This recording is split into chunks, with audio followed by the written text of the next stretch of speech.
शक नाम की बीमारी। पति अभी नहा ही रहा था कि तभी फोन पर मैसेज टोन बजी। पत्नी मोबाइल के पास खड़ी थी।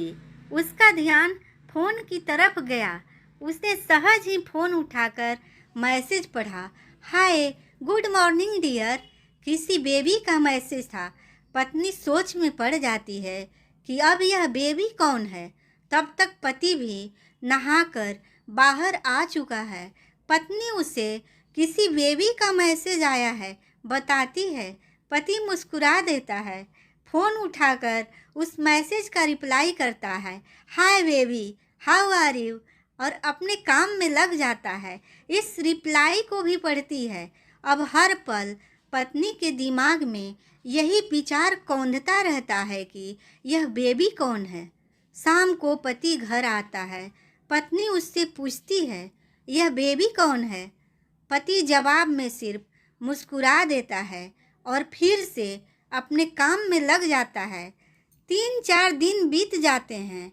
उन विचारों ने अभी तक पत्नी का पीछा नहीं छोड़ा था और फिर से पति मोबाइल पर फिर एक बार बेबी का मैसेज आता है, आज तुम मिलेंगे कि नहीं, तुम्हारी बहुत याद आ रही है।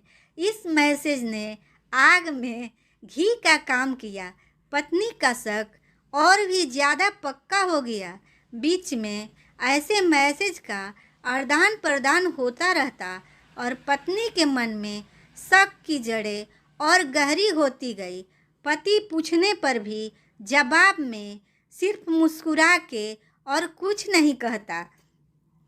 यह शक गुस्सा बनकर तब ज्वालामुखी की तरह फट पड़ता है जब एक दिन उसे अपने पति के जेब में सिनेमा की 2 टिकटें मिलती है। पत्नी अपने पति से बहुत झगड़ती है।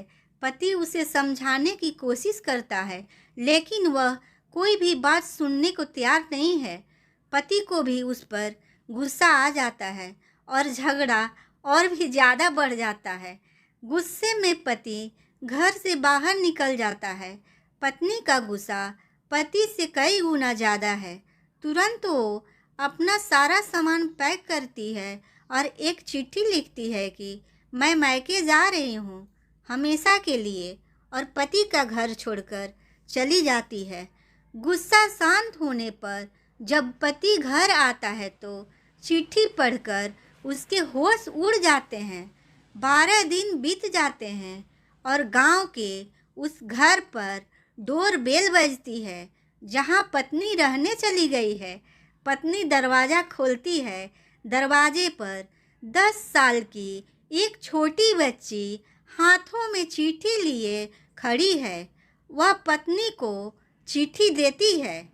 बच्ची से वह चिट्ठी लेकर पत्नी चिट्ठी खोलकर पढ़ती है, डियर वाइफ, जिस बेबी के वजह से हम दोनों में इतने झगड़े हुए और तुम हमारा घर छोड़कर यहाँ चली आई, यह बच्ची जो अभी तुम्हारे सामने खड़ी है वह वही बेबी है।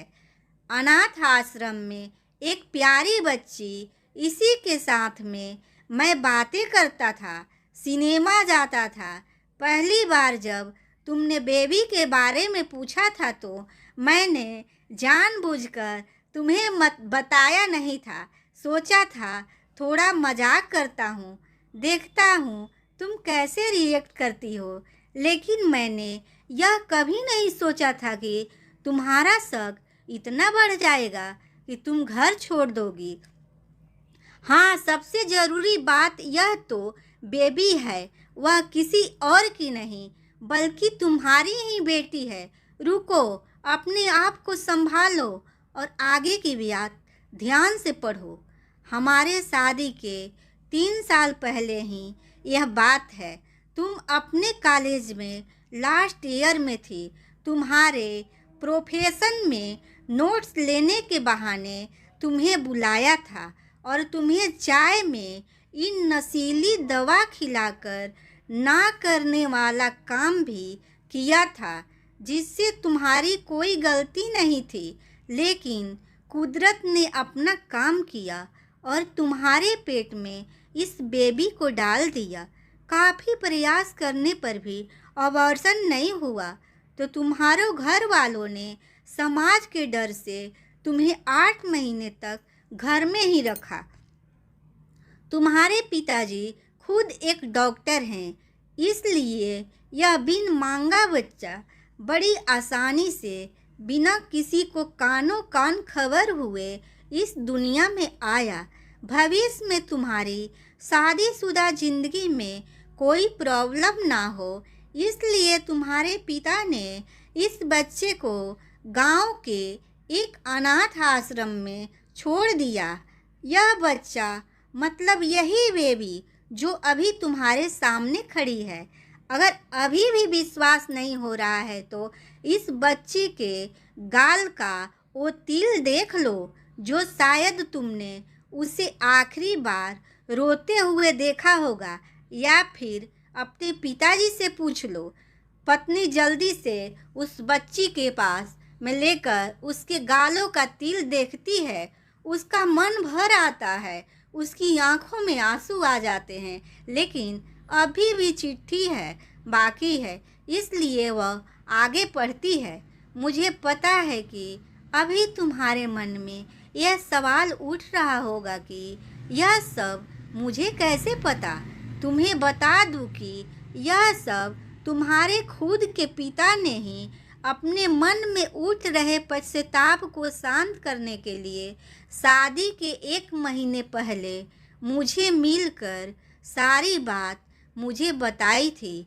उन्होंने यह भी कहा था कि अगर मैं चाहूँ तो शादी से इनकार कर सकता हूँ।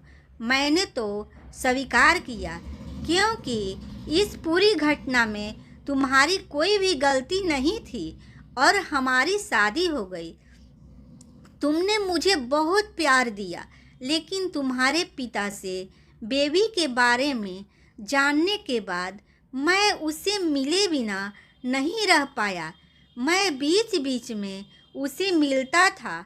उसे मिलना, उसके साथ समय बिताना मुझे अच्छा लगता था। कितनी प्यारी बच्ची बिना किसी गलती के क्यों सज़ा भुगते।